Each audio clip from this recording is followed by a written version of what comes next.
প্রকৃতির কি নিষ্ঠুর ব্যবহার। এবার প্রকৃতিও চায়নি অস্ট্রেলিয়া সুপার 8-এ কোয়ালিফাই করুক। এবার প্রকৃতি চেয়েছে জিম্বাবুয়ে কোয়ালিফাই করুক।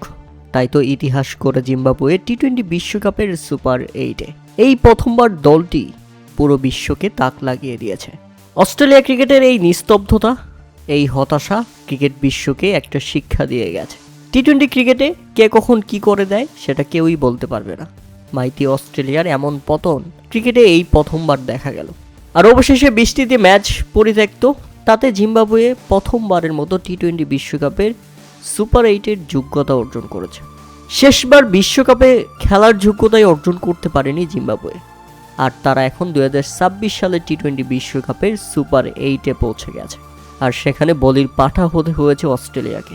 অবশ্য নিজেদের যোগ্যতায় সুপার 8-এ জিম্বাবুয়ে, কেননা তারা অস্ট্রেলিয়াকে হারিয়ে দিয়েছিল।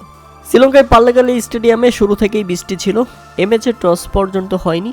বৃষ্টি এতটাই হয়েছে যে মাঠের মধ্যে থই থই পানি, যে কারণে অফিসিয়ালি বাদ পড়ে গেল অস্ট্রেলিয়া, আর সুপার 8-এ জায়গা করে নিল জিম্বাবুয়ে।